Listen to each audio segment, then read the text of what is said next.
I said we gotta make it work. We brought heaven on earth. Oh. Tell me how much longer do I wait?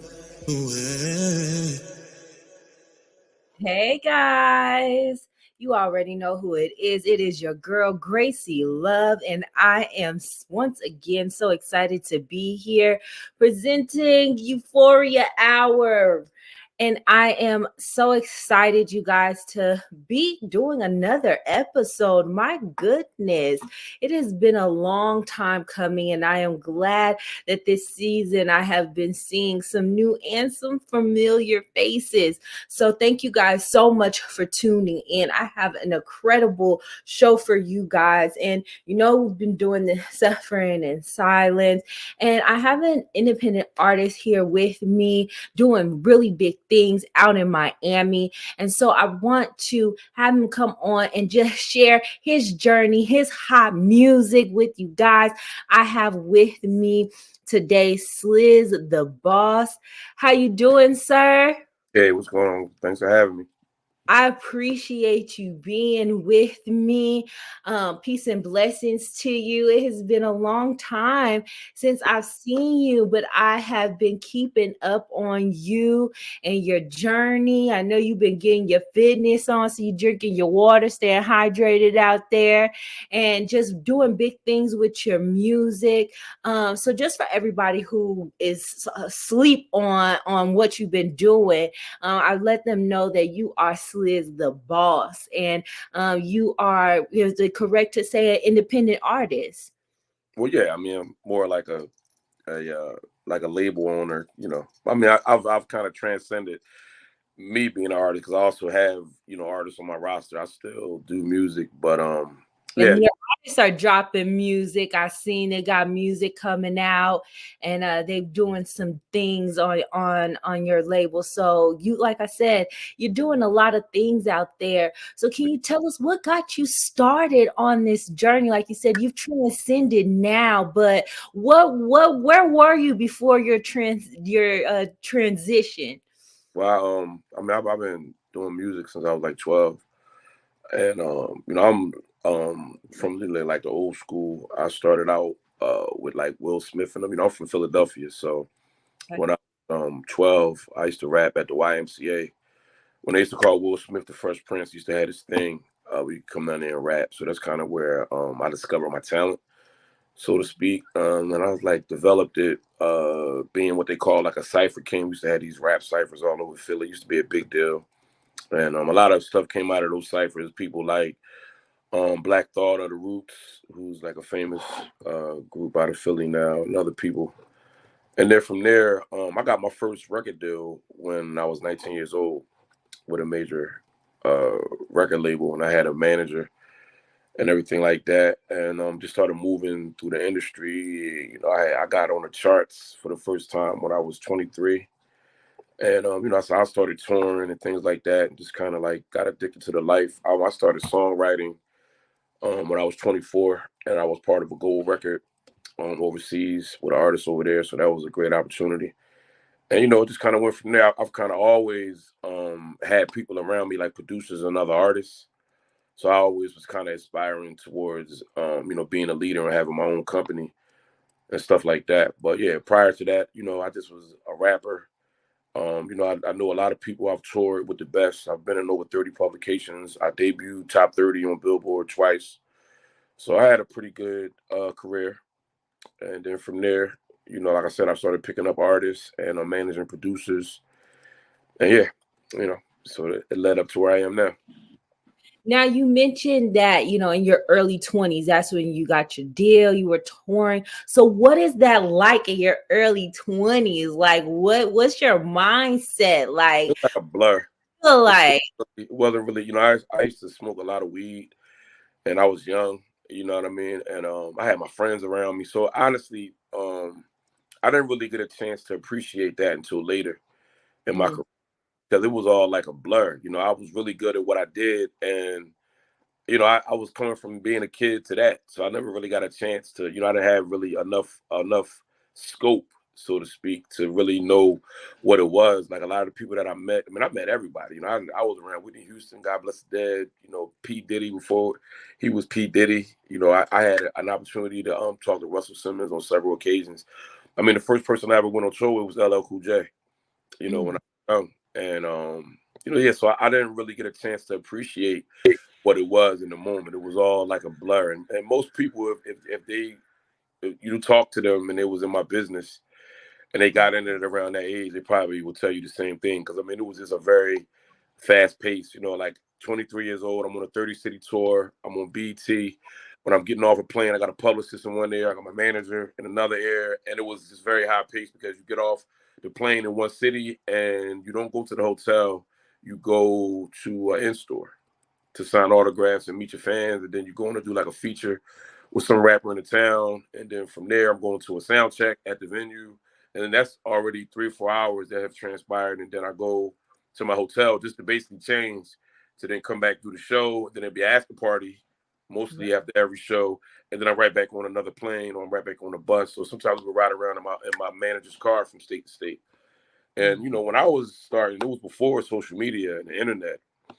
You know, so we used to have to mail my CDs out to the radio stations. When I got to the towns, I had a promo team, which they call it a street team, and they would touch the town in the days before I got to the town. So when I got to the town, I would see flyers of myself on all the telephone poles as I'm driving in to the town. So it was probably a little bit more of an organic experience than artists now, because you can just like put up a post and reach literally millions of people, you know what I mean, in seconds, where when I was coming up, it was like everything was analog, nothing was digital yet. So I got to tell you, I had to build my fan base one city at a time physically. Right. So all footwork. Yeah. So it still helps me now though, because you know, like my online grind is different than people who have only been doing this since online existed. Right. You know, it's like I know how to touch people, and you know, without having to be overly famous. You know, you can really make a great living for yourself regionally. You know, I have all these pockets of fans from when I was touring prior to this, you know, so like all of that stuff still kind of stands, you know, and it's transferred over into like a great digital career, and I do hundreds of thousands of streams without even really being on mainstream radio or being on television. In fact, I'm just getting to the point where like these next things I'm doing are probably going to be the biggest things I've done artistically since then, honestly. So, yeah. Let's talk about that. So you have this project coming out in December, correct? So it's coming out in November, actually. It's actually a novel. You know, I'm a published artist. I mean, I'm published. Okay. Sorry. So I got a book out now called Blind Rage on Amazon. It's been out since 2013, actually. It's taking me that long to get to my second book. The second book that I'm dropping is called Honor Among Thugs. It's a full-length fiction novel, and I'm dropping it with an accompanying soundtrack. So it's something I don't think's ever been done by an artist. Never heard of an artist. I adapted it into a screenplay. So the movie's going to be coming out early next year as well, Honor Among Thugs, the movie. And yeah, so I've been dropping singles for the last 5 months leading up to this. And then after this, we're going to start dropping like a novel every time I drop. So I just finished, because Honor Among Thugs is actually a 10-year-old book that I never released. And I just did the soundtrack. But I just finished my third book called Death Before Dying, which we're going to probably drop probably 2 months after we drop Honor Among Thugs. Honor Among Thugs is coming out on Thanksgiving Day. And it's going to hit Amazon and BarnesandNobles.com, but it's also the album, the accompanying soundtrack to the book, is going to hit all the streaming platforms on Thanksgiving Day as well. So, you know, congratulations on that. Thank you. I Now, appreciate what inspired you to get into writing? Because like you go from being this artist, and you don't hear about artists writing books. Yeah, well, I mean, my background, you know, I had an associate's degree in English before I even started rapping. Like, you know, I was a rapper, but I went to college, so I had mastery of the English language anyway. And I always I was a writer in that regard prior to me being a rapper. You know, I used to write poetry, and I used to write all kinds of little short stories when I was young. But in particular, Out Among Thugs, the book that's coming out actually was my first book, and it was just a dare from my now deceased manager. Her name was Sheila Atkins, and they just dared me. Could I do it? So it's an artist named Donald Goines, an author. I don't know if you ever heard of him, but he's an No. urban fiction novelist. Look him up, Donald, and then his last name is spelled Goines. He wrote a series of urban books, and I never knew how to write because I was classically trained in English, and I read things like Ernest Hemingway, Charles Dickens, things like that. Ralph. So I was trained in those things. I didn't know how to get my thoughts out of my head until I read this guy Donald Goines. All his stories are, go study him after this. And anybody that's young that's watching this, go study Donald Goines. And they were like these urban fiction tales, but they were based on his real life stuff. So that's Mm. how I wrote Honor Among Thugs. I told my manager, that I was reading Donald Goines, and she was obviously older than me. And she was like, "Have you ever thought about writing a book?" And I wrote the whole book in like 3 weeks, Honor Among Thugs, the one that's about to get released. But it's like a few years after that, I adapted it into a screenplay, and we was trying to turn it into a movie. So I never released the book. Mm. So I wound up writing a second book called Blind Rage, which is a total turnaround. Honor Among Thugs is almost like my unofficial autobiography. I Okay. changed the characters into jazz musicians, and it's like these jazz musicians, and they start selling drugs to fund their jazz careers, thinking that it was honorable because they're not doing it for the wrong thing. And that's kind of the point of the book. There is no honor among thugs. If you're in, you're in. And I got the trailer for the movie shot and everything already. I mean, I'll shoot it over to you. But so that was that. So then I wrote Blind Rage, which is about a woman that was getting abused by her husband, and she starts poisoning them with a gorilla toxin and Mm. while killing them and taking and sleeping with his boss. Basically, like the second book, I want to show everybody that I don't have to write about the streets. I'm from the streets. I want to write like something for women. So my second book, Blind Rage, is like a soap opera, in a Oh, novel. That's the one that's out right now. You can go get that. It's on Amazon. There's James, and then my moniker Sliz Reese. So it's James Sliz Reese. That's kind of what I go by. And so I dropped Blind Rage, and we still was kind of like talking about dropping Honor Among Thugs as a movie. So I didn't want to like waste it dropping the book. But then, the movie kind of got pushed off, and my new team was just like, man, we got this great book just sitting here. You should just release it. And that's what happened. So, last month I dropped a single that's out on streaming platforms right now called Timeless. And that was doing well. The month before that, I dropped a single called Royalty. The month before that, I dropped a whole project called Bars. And the month before that, I dropped a project called Legendary. This is all the last 4 months. So I was just like, nice. what can we do to step it up? And I was like, you know what? I'm going to take some beats and I'm going to record a soundtrack to Honor, and I'm going to drop it. And that's kind of where we at. So Thanksgiving Day, it's on the popping, and we're going to disrupt how people look at artists doing releases, So Mm. I appreciate that in the moves that you are making, and definitely trailblazing a whole different pathway. Like yeah, you said, it comes to people thinking about artists and artistry, and expanding what you do in yourself. Sometimes our journey and our path leads us to things that we couldn't even imagine. for sure. Um, Sure. so to add author on your resume, absolutely incredible. So again, congratulations on that. And so what, is the biggest, I guess, thing when you sit back and you see all the things that you've been able to accomplish? What do you sit back and you say, man, I'm really glad that I was able to do that? Well, the most rewarding part of being an artist is touring. Mm. So I lived overseas for 24 months, and but early in my career, my manager exposed me to like Europe, and I did some huge shows there. Like I played the London Jazz Cafe. I was the only rapper to ever do it. I actually opened for this lady named Jean Carn, who wrote a lot of songs that but she sold them to people like Closer Than Close, all kind of songs. She used to write for like Dionne Warwick and all of them, and they never let a rapper perform at the London Jazz Cafe. It's like a famous cafe, so like I performed there. I performed at Unity Day in Philadelphia with like Super Cat and Heavy D before he passed, and there was like 1 million people there. I performed at Wembley Stadium. I opened for Eminem at Wembley Stadium overseas in London. So some of my best memories are of performing because that's like the only unfettered part of it. Everything else is kind of like, you know, it's like the business, like the record deals, like all of the politics. That part's not fun, you know. But to go somewhere where I don't know anybody and they know my records, that's the most memorable part of my journey of being an artist. That's my favorite part is touring. Mm. I think I can agree with you on that. I tell people, like, you know, just even finding out like I could even, you know, do the music, you know, for me too. I've always liked to write and do the poems and things like that. But to put it on a beat and to hear myself on music, it was just a whole different experience. But I found as I'm growing into it that performing is the best part. Like, It's the only part.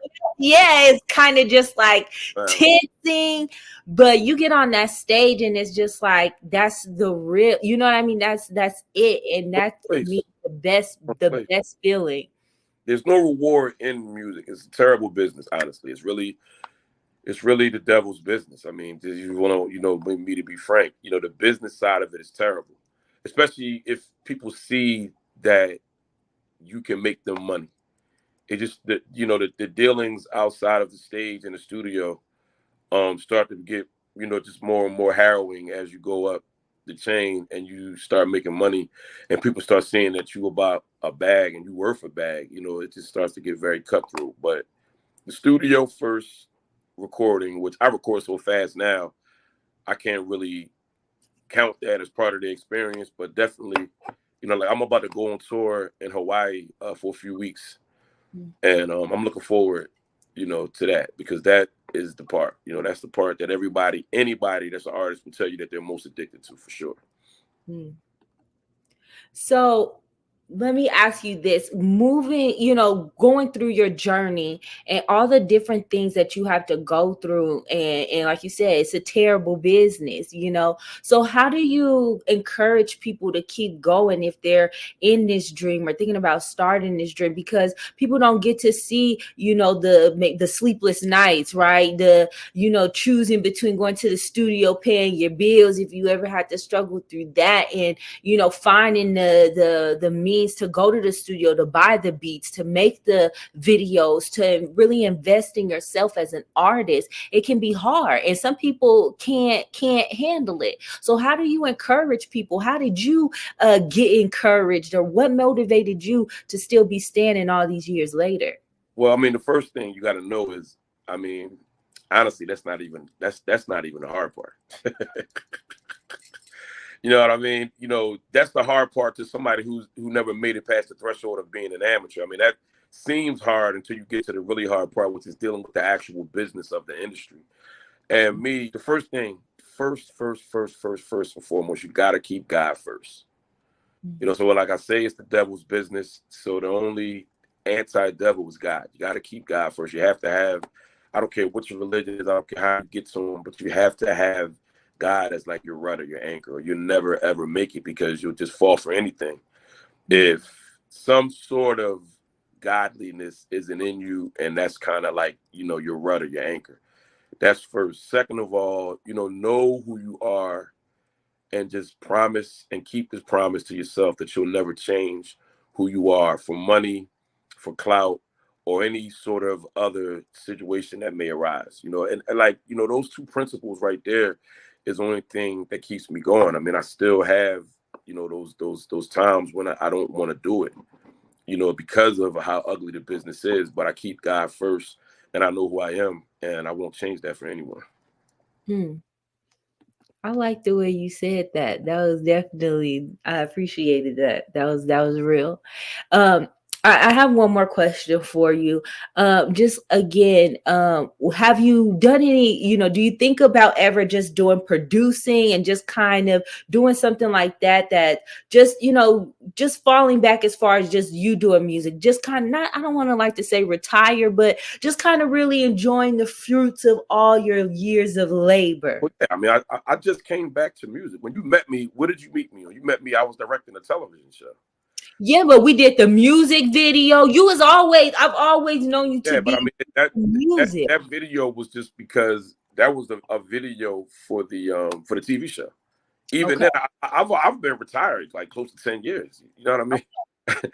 This music that I'm doing right now, a good friend of mine woke up the sleeping giant. I just took a 2-year hiatus from doing music at all and opened up my restaurant. I have a fast food restaurant that's about to be all over the country. It's called Jimmy Subs.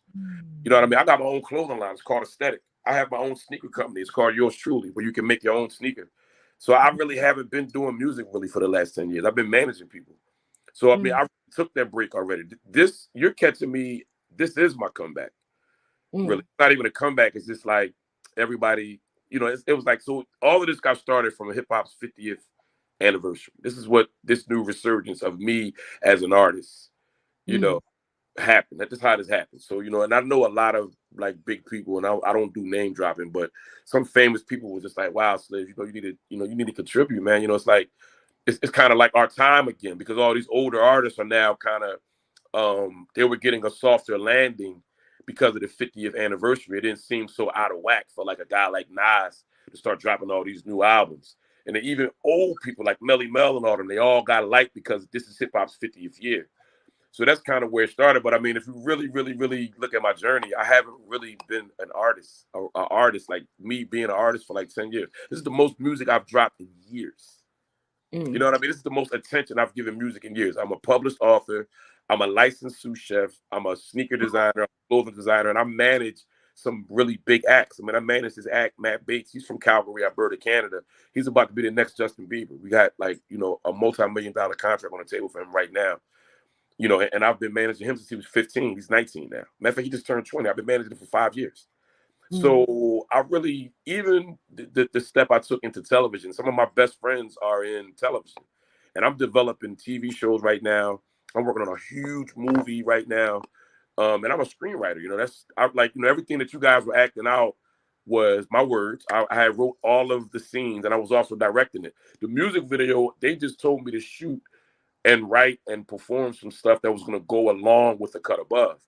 That's what Bend the Block and all those things were for. I still wasn't in rap mode. You know what I mean? Like, I'm in rap mode now, like, meaning like I'm like doing interviews as a rapper now. I'm doing freestyles, you know, I'm shooting music videos again. I wasn't doing any of that, you know what I mean? Honestly, you know, not to even go morbid, but when my friend Kizzy passed, that's what, man, I haven't recovered from that. That's why I haven't been back to Vegas. Rest in peace, Kizzy.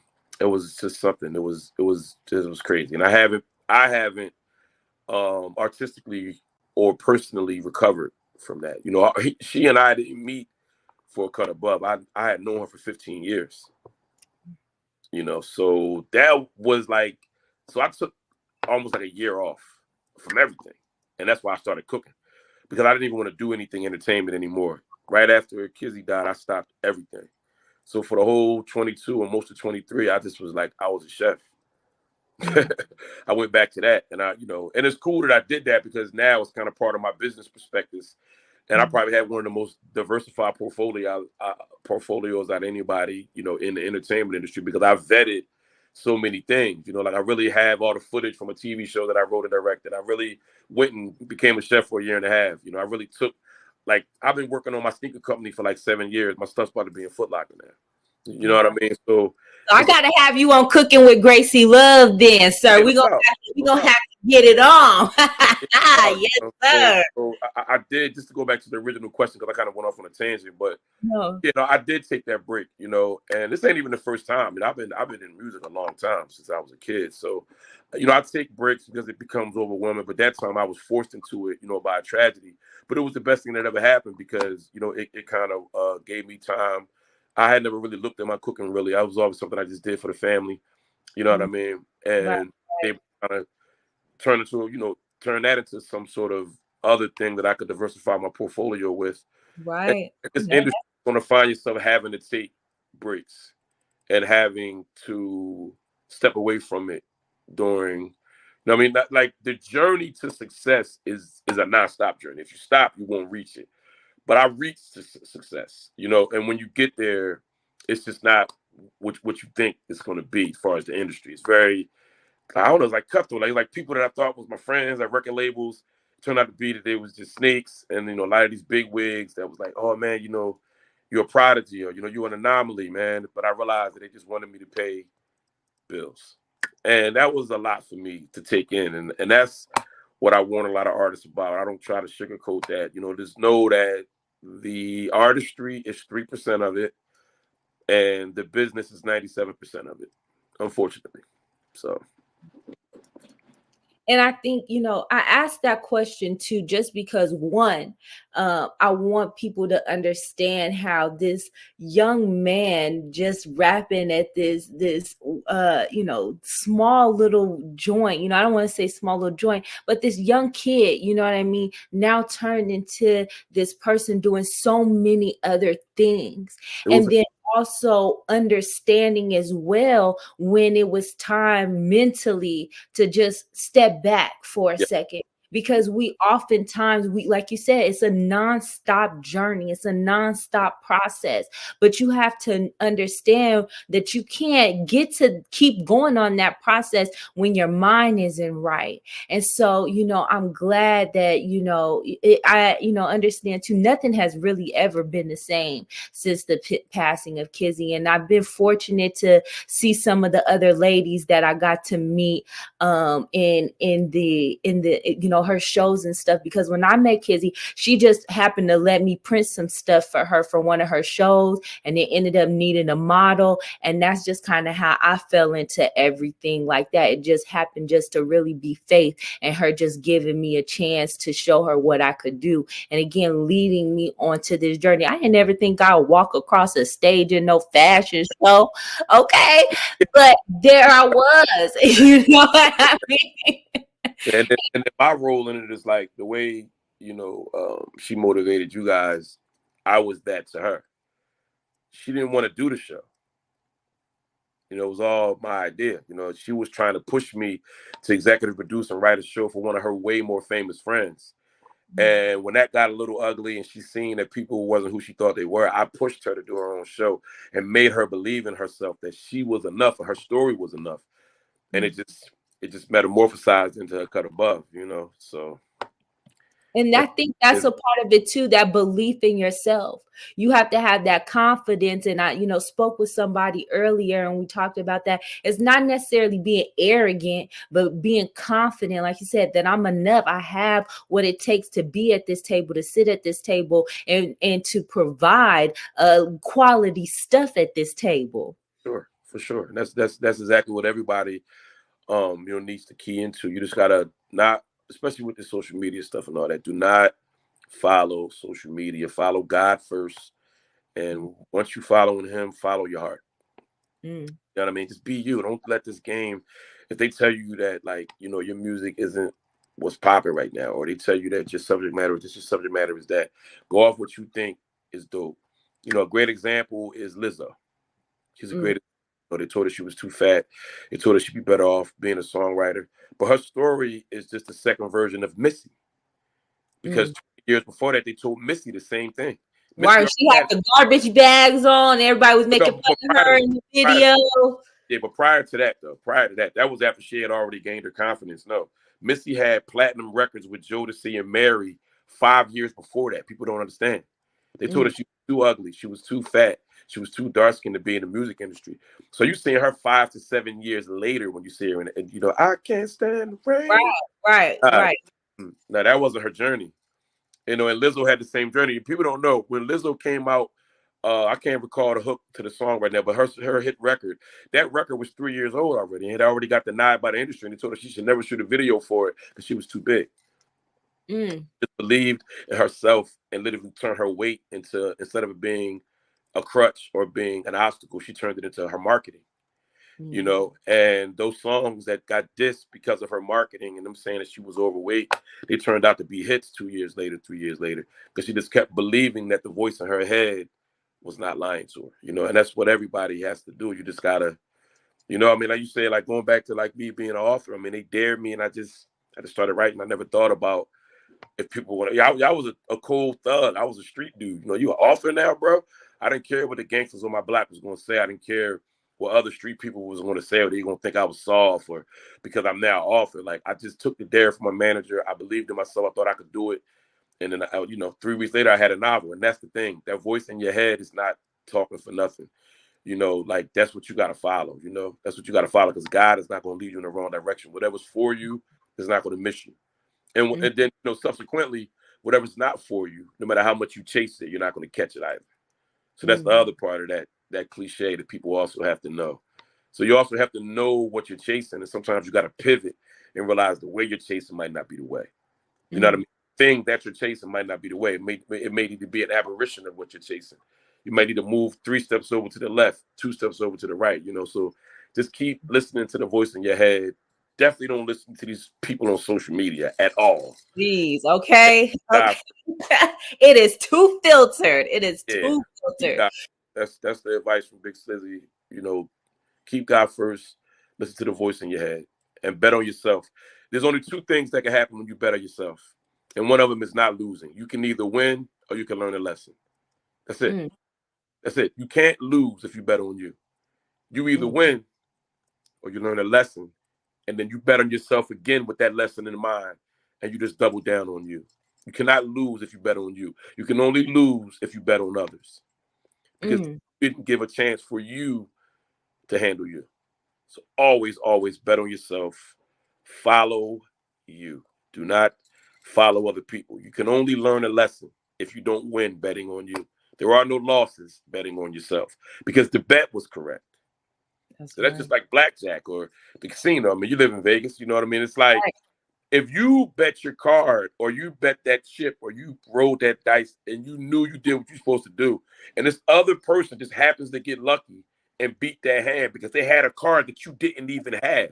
You can't be mad about that hand because you didn't even have the card. Right. You played the hand you was dealt and you bet on you. Now, if you still lose because somebody else had a better card, you didn't even have that card. Right, what you want to do is have the card and don't know how to use it. Have a card and don't play it. That's the thing. Not even know how to use it because you may play it and still not know how to use it. But if you played the card, you can never be mad at yourself. You can only learn the lesson from how you played it. You can't be mad about somebody else winning with the card that you didn't have. Some real gems, you guys. Some real gems. Y'all got y'all handy dandy notebooks right now, taking down these notes real quick. That's what I'm here for. Before I let you go, I want to talk about now the apparel and getting into that and what is that journey like? It's just a natural thing. It started from merch. I'm a graphic designer as well. So like what don't you do? Are you putting out fires too, sir? Is you a fired as well? Yeah, my 3 jobs, 4 jobs, 6 jobs, 10 jobs. Yeah, man. But it's called aesthetic, and it's just kind of like, design your own life. Everything that I do is a backup of these sentiments that I'm giving you. So it's called aesthetic because what is the word aesthetic? When you walk into a room, it's the aesthetics. So this is just a metaphor for everybody. Design your own path. Design your own room and then walk into it. And don't let anybody tell you that your design wasn't the right design. Live in your aesthetic. That's what the line is about. Even my sneaker company is called Yours Truly. And Yours Truly is going to be basically like a disruptor to the footwear industry because it's going to be the first time where you can literally create your own shoe and have it mailed to yourself right in a kiosk that's going to be right there in the sneaker store. Now, they have companies where you can go online and do it, but we're taking it out into the physical world where you walk into a sneaker store and just like when you go into like a gas station, and you can digitally punch in everything, or like a bank. It's like you can walk into an ATM, pick your sneaker. We do lady shoes as well. And the thing about it's going to be great is that every shoe is going to be a one of one. So our reseller market is going to be crazy. We're not going to allow StockX or anybody to be able to carry it. There's going to be a just yours truly resale market. You just think about it. Every footwear on our reseller market is going to be a one of one. Even Nike can't say that because everybody designed their own shoe. And when they're done with the shoe and they want to sell it and they go into our resale market, it's only one of that shoe because it's yours true. So my whole brand is just about self-love, knowing your worth, and betting on yourself. Everything. So, yeah. So where can people keep up with you and everything you got going? Let us know one more time everything that you got dropping. And again, where can we follow you at? Right now on all streaming platforms, first and foremost, we got a single Timeless produced by my producer El Capitan. It's on all streaming platforms. Thanksgiving Day, we have my second book. It's called Honor Among Thugs. We'll be dropping on Amazon and Barnes and Noble. And also the soundtrack will be dropping on all streaming platforms.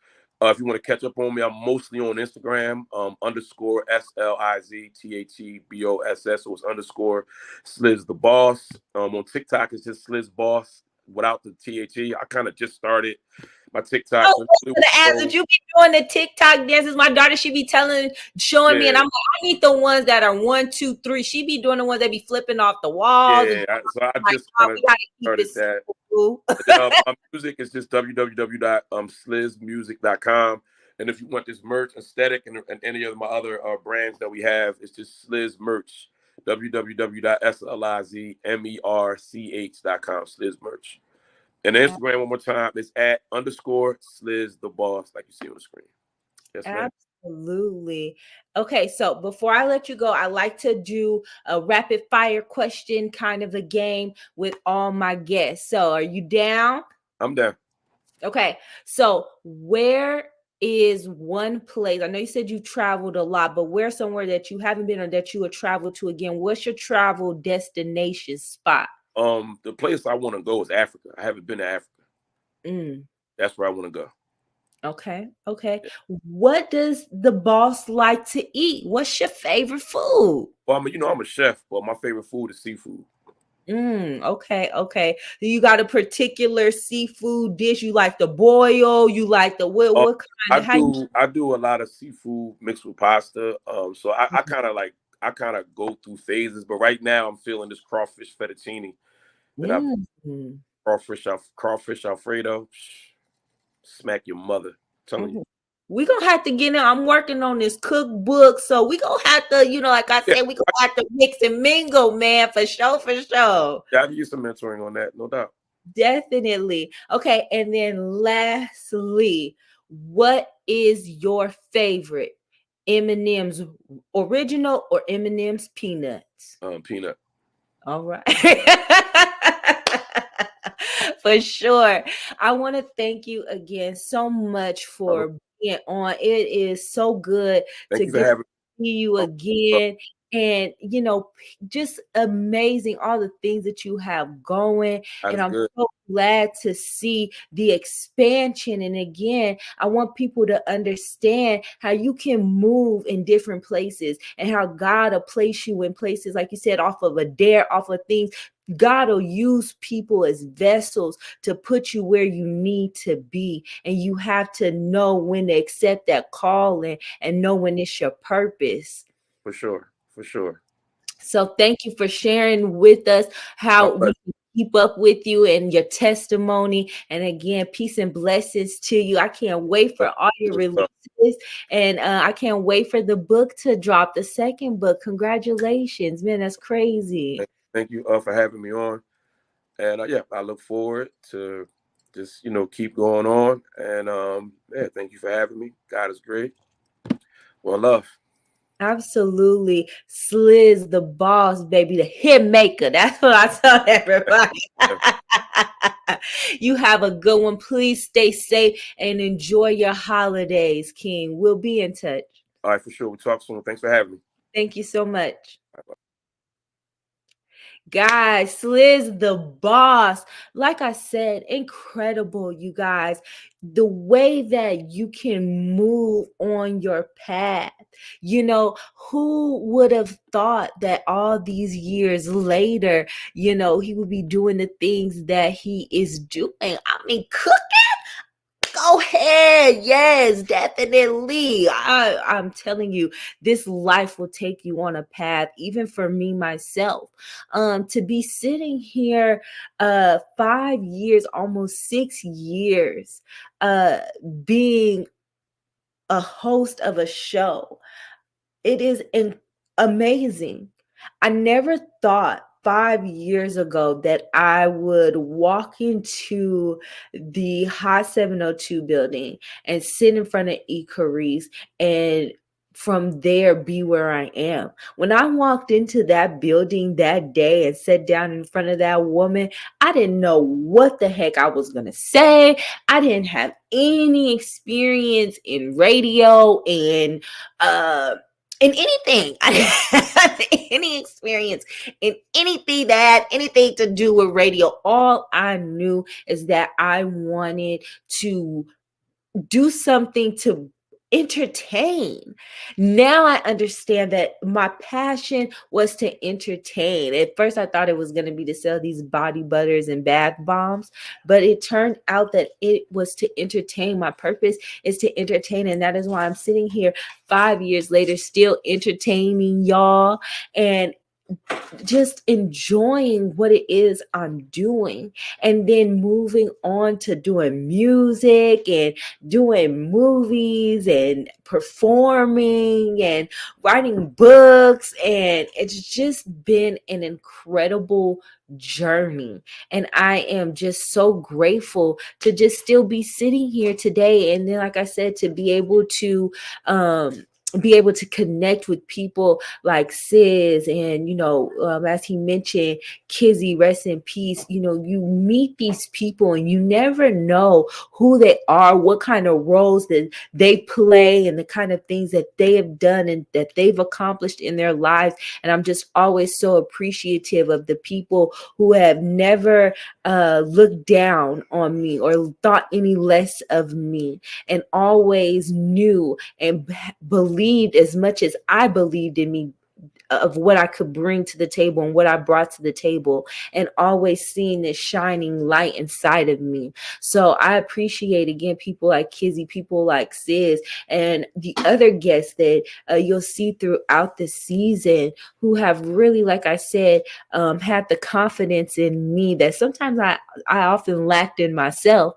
And they had that in me, and they gave me a chance. Like I said, when I met Kizzy, I was just learning how to print stuff, and I just gotten my printing press and my heating press, and I was doing all this stuff for Love Your Body, and I had just did Our Bodies, and I was just on this whole fast roller coaster, like not even believing I had just wrote a song and recorded a song, and I was trying to push this whole movement of loving yourself and self-love. And so when she gave me this opportunity, like I said, then I ended up being on stage and being in this whole fashion show and doing more fashion shows with her. It just completely blew my mind of the opportunities that were coming my way. And again, I couldn't have had those things without the faith and the belief and the confidence in myself and in God. And so, I hope that this episode really encourages you guys to really motivate you to believe in yourself and your dreams, and to not wait on others, and to have that faith that God has you where you need to be. And sometimes we need to switch up the way that we do things. I have to reinvent, and that's the beauty of what I do, and what I've been fortunate enough to do is I've been able to reinvent myself and make myself better, so I can better entertain you guys and better serve my purpose. So again, I'm really thankful for today's guests, Sliz, the boss, and all the other guests coming on this season and that have come on so far this season.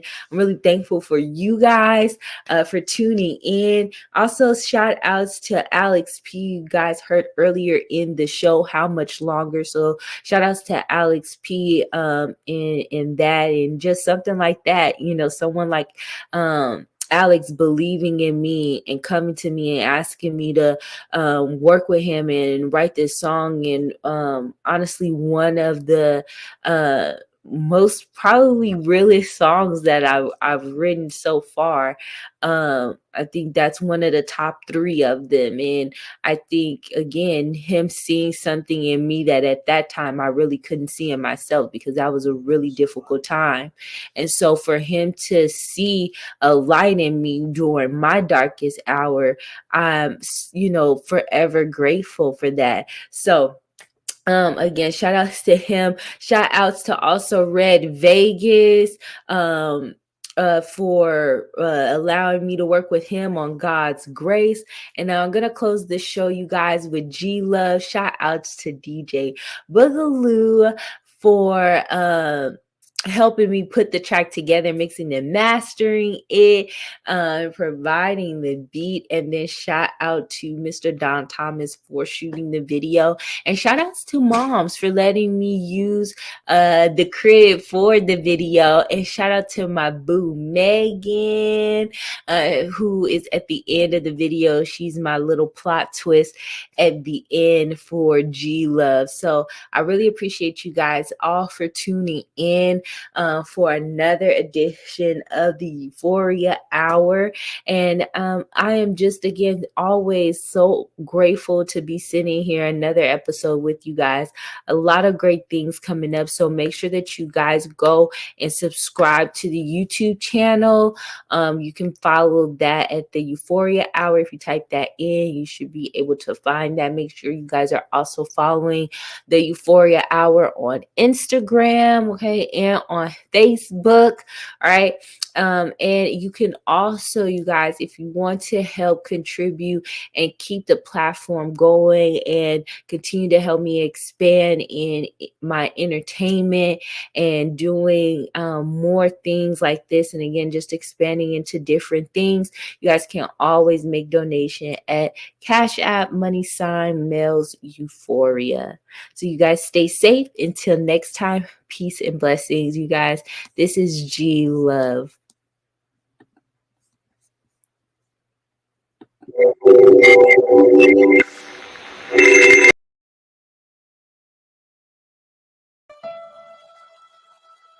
Hello. What you doing? So that means you got time to stop by and come see me? All right, for sure. I'm gonna start getting ready. All right. I'll see you in a little bit. I got that G-Love, greatest love, make it feel good.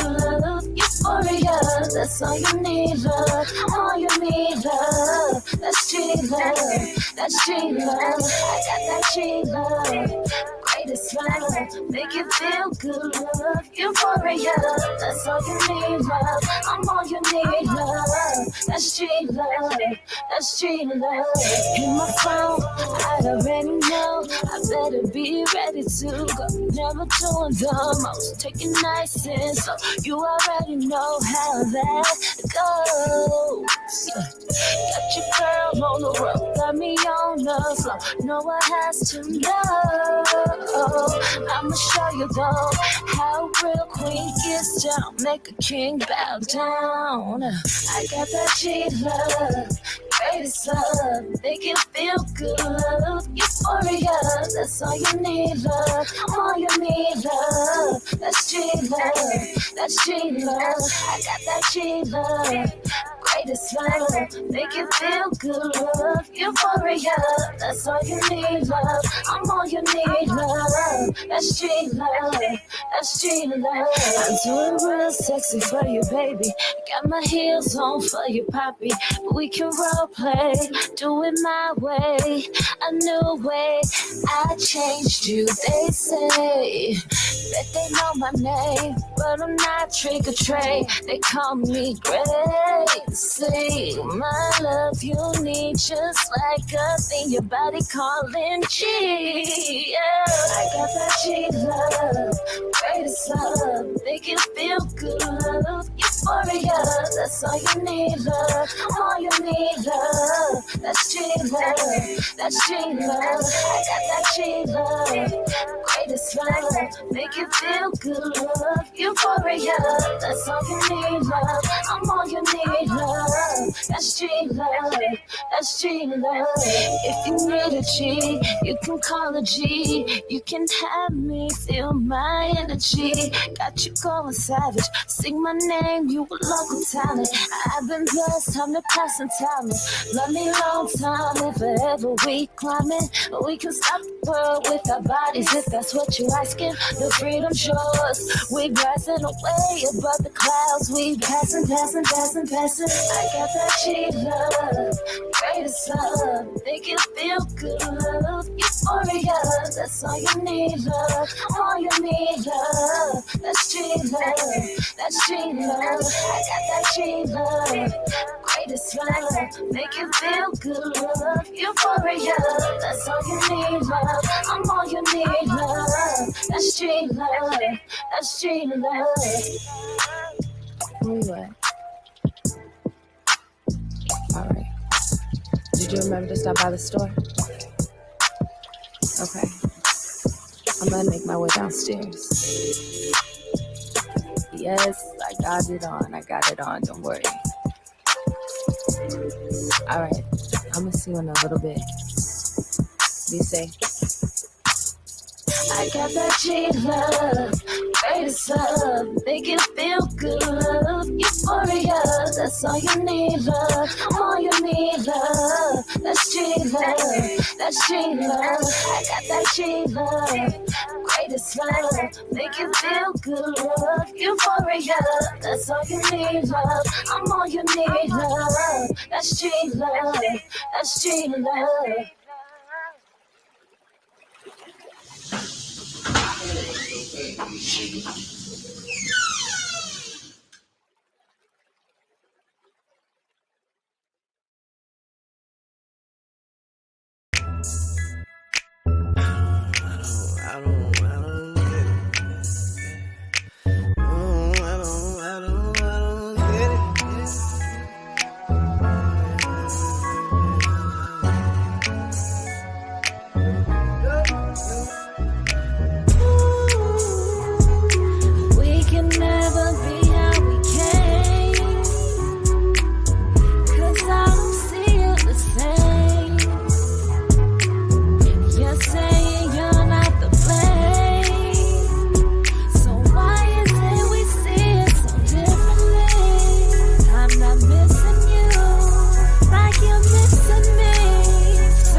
I was patient, I took all I could take then. When did you turn to a landmine? You're blowing me up every damn time. I take a step, it's a damn shame. You should've done right when you had me. So now you want me back in your life. How many times have we tried? Even if I really, really wanted to, I can't get over the line. And my friends telling me that I deserve someone better than you. So I hear you talking, but don't know if you're telling the truth. Ooh, you say we can never be how we can. If you don't see me the same, I'm saying I'm not the blame. So why is it we see it so differently? And I'm missing you. Are you missing me?